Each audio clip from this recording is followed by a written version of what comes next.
Shalom, selamat pagi, salam sejahtera bagi kita semuanya. Pagi hari ini kita akan mendengarkan firman Tuhan sebagai santapan rohani kita. Mari kita satukan hati, kita berdoa. Bapa di surga penuh kasih karunia, Bapa yang penuh perhatian dan senantiasa tidak pernah meninggalkan perbuatan tangannya. Engkau adalah sumber sukacita kami, sumber keselamatan kami. Bapa, firman Tuhan hari ini akan memberkati kami. Kiranya Roh Kudus menolong kami untuk mengerti firman-Mu dan berjalan dalam terang kasih Tuhan. Amin. Firman Tuhan yang menjadi sapaan kita, sapaan rohani kita di pagi hari ini diambil dari kitab Yehezkiel 39 ayat 7. Dan aku akan menyatakan namaku yang kudus di tengah-tengah umatku Israel, dan aku tidak lagi membiarkan namaku yang kudus dinajiskan, sehingga bangsa-bangsa akan mengetahui bahwa akulah Tuhan yang maha kudus di Israel. Demikian firman Tuhan. Bapak Ibu jemaat yang kami kasihi, di dalam nama Tuhan Yesus Kristus, memandang dan melihat kehadiran Tuhan di tengah pergumulan hidup kita memang bukanlah perkara yang mudah. Terdapat banyak sekali kesulitan. Seringkali kita justru mengaburkan ketajaman pandangan iman kita kepada Tuhan ketika kita berhadapan dengan persoalan-persoalan, dan bahkan kita tidak tahu kapan akan berakhir persoalan yang kita hadapi itu. Kita menjadi lemah, kita menjadi takut, kita menjadi khawatir dengan persoalan yang kita hadapi. Bahkan ironisnya saudaraku, tanpa kita sadari, kita melupakan keberadaan Tuhan di dalam persoalan kita itu. Sehingga ketika persoalan itu dapat kita lalui, kita tidak menyadari bahwa sebenarnya Tuhan sudah menolong kita.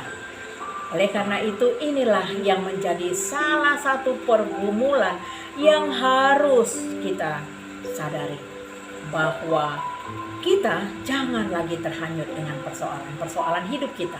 Tetapi justru di dalam persoalan hidup kita itu, mari kita ikut sertakan Tuhan di dalamnya, agar kita bisa menikmati kasih karunia Tuhan yang satu persatu akan menyelesaikan persoalan kita. Kita akan diberikan kekuatan sehingga kita menyadari bahwa persoalan yang kita hadapi kita dapat selesaikan karena campur tangan Tuhan. Bapak Ibu jemaat yang dikasihi Tuhan Yesus Kristus, pengalaman bangsa Israel di tengah pembuangan ini menjadi salah satu kesaksian iman yang perlu terus dimaknai dan dicermati oleh setiap umat Tuhan. Janji pembebasan dan pemulihan yang Tuhan sampaikan melalui nabinya Yehezkiel dalam perikop ini memberikan kepada kita sebuah pembelajaran iman yang praktis untuk kita ingat, untuk kita maknai dan kita lakukan secara khusus pada saat menghadapi pergumulan hidup kita. Zaman dahulu Tuhan bernubuat, Tuhan memberikan peringatan kepada bangsa Israel lewat nabi-nabi pilihannya. Namun pada masa Tuhan Yesus Kristus, Tuhan memberikan kepada kita kekuatan lewat Roh Allah yang kudus yang bersemayam di dalam hati kita, sehingga kita dalam tuntunannya. Dan jangan pernah kita melupakan Roh Kudus yang memberkati kita. Bapak Ibu jemaat yang dikasihi Tuhan Yesus Kristus, bangsa Israel telah membawa mereka kepada kondisi keterhilangan akan wajah Tuhan dan tersiksa yang tidak berkesudahan. Bangsa Israel melupakan Tuhan, namun itu tidak menjadi solusi bagi mereka. Pembuangan telah membawa bangsa Israel untuk mengalami pembaruan iman. Wajah Tuhan yang tersembunyi memiliki makna rusaknya hubungan antara bangsa Israel dengan Tuhan. Tuhan menjauh, Tuhan membiarkan mereka berjalan sendiri. Namun janji Tuhan akan tetap Tuhan ingat. Ketika mereka sudah tidak berdaya, Tuhan mengingatkan melalui Yehezkiel agar mereka kembali lagi kepada Tuhan. Dan inilah yang dikatakan di dalam firman ini, bahwa aku tidak lagi menyembunyikan wajahku terhadap mereka untuk menunjukkan akan terciptanya kembali pembaruan relasi antara Tuhan dengan bangsa Israel. Sekarang firman Tuhan mengalami perenungan yang sangat luar biasa kepada kita umat manusia.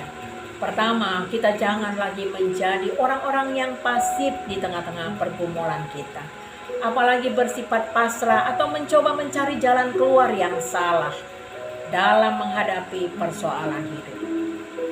Firman Tuhan hari ini dapat mengantarkan kita kepada sebuah kesadaran.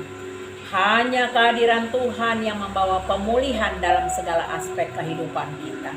Karena Tuhan tidak pernah berdiam diri. Dia akan terus memandang kita. Dia akan terus memberkati kita. Oleh karena itu, mari kita berjalan dalam terang Tuhan. Janganlah biarkan pergumulan meruntuhkan kehidupan beriman kita kepada Tuhan. Tetaplah berjalan dalam kebenaran firman Tuhan dan jangan menyerah.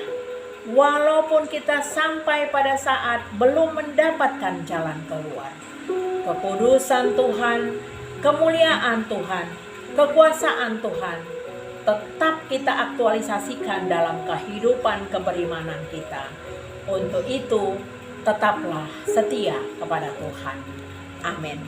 Terima kasih ya Aba ya Bapa, firman Tuhan menguatkan kami, agar kami Tuhan tetap berjalan dalam terang kasih-Mu.